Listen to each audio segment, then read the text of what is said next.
সুপ্রিয় দর্শক বন্ধু, আসসালামু আলাইকুম। আশা করি সবাই ভালো আছেন। আজকের ভিডিওতে আমরা ফেসবুকের যে পে আউট অ্যাকাউন্ট আইডি, এই পে আউট অ্যাকাউন্ট আইডি যদি ডাবল হয় সেই ক্ষেত্রে আমরা কিভাবে একটি পে আউট অ্যাকাউন্ট ডিলিট করে দেব সেই প্রক্রিয়াটা আজকের এই ভিডিওতে লগ ইন করে নেব।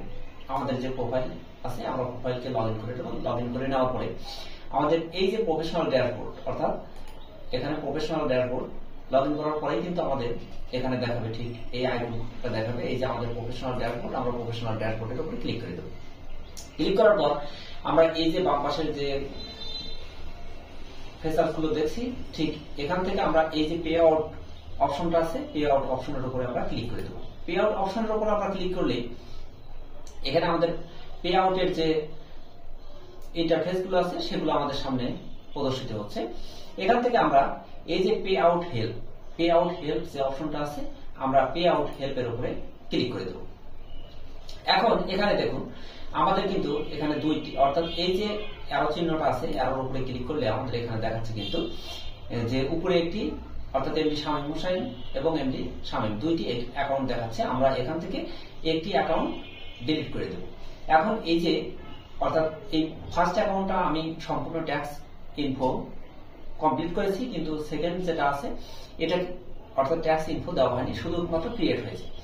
এখন এখান থেকে আমরা যে কাজটি করব, যে এই যে রিপোর্ট ইস্যু উইথ পেমেন্ট অর্থাৎ পে আউট, এইখানে আমরা ক্লিক করব, যে অথবা গেট মোর হেল্প।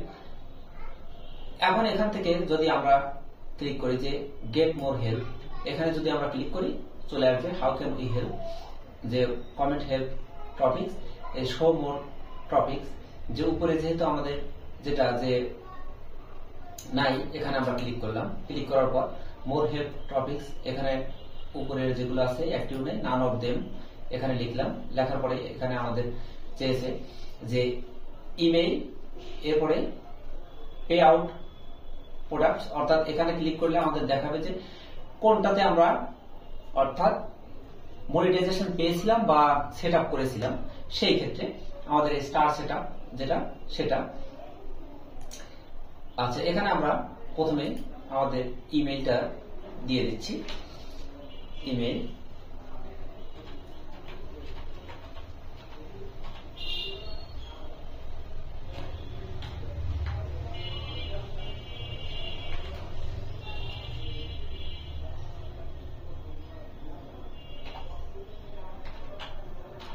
gmail.com, আমাদের মেইল দিয়ে দিলাম। এরপরে স্টার আমরা প্রোডাক্ট দিয়ে দিলাম। এরপরে ইস্যু, আমাদের এখান থেকে ইস্যু সিলেক্ট করতে হবে। ইস্যু সিলেক্ট করতে হবে যে ইস্যু এর মধ্যে তেমন রিজেক্ট পে আউট, এরপরে আছে আপলোডিং, অর্থাৎ এর মধ্যে যেগুলো আছে এগুলোতে কোনো সমস্যা নেই, সুতরাং আমরা দিলাম I have an another problem. যে এখন এখানে tell us about your question or request, এখানে 200 ওয়ার্ড আপনি, অর্থাৎ 200 লেটার এখানে লেখা যাবে। এখান থেকে আমি যে যে বিষয়টুকু লিখে থাকবো সেই অংশটুকু আমি এখানে সুন্দর করে আমি আগে লিখে রেখেছি। আপনিও ঠিক এভাবেই সুন্দর করে লিখে রাখবেন। লিখে রাখার পর সেটা কপি করে এখানে পেস্ট করবেন। যেমন আমি এখানে আগে লিখে রেখেছি, আমি এই লেখাটুকুকে এখান থেকে কপি করে আমি এখানে পেস্ট করে দিব। এখানে পেস্ট করলাম। যেমন dear Facebook team, I have unfortunately create a duplicate pay out account, please delete my duplicate pay out account, my duplicate pay out account ID number is এত এত। আইডি নাম্বারটা অবশ্যই মিলিয়ে নেবেন। যেমন আমি এখান থেকে কপি করেছি, কপি করে এখানে পেস্ট করেছি।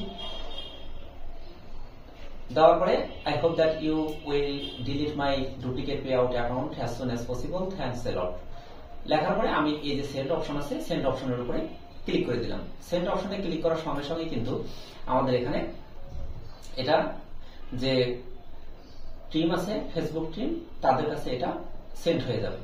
অর্থাৎ এভাবে আমরা যে সাপোর্ট টিমের কাছে আমাদের এই তথ্যটা আমরা সেন্ড করতে পারি। এখানে কিন্তু দেখাচ্ছে pay out support team, your message was sent to Meta support will send you email. You can view your message details in your support inbox. সুপ্রিয় দর্শক বন্ধু, এই ছিল এখনকার মতো। সাবস্ক্রাইব করে পাশে থাকুন। পরবর্তী ভিডিও দেখার নিমন্ত্রণ জানিয়ে বিদায় নিচ্ছি। সবাই ভালো থাকুন, সুস্থ থাকুন। আল্লাহ হাফেজ।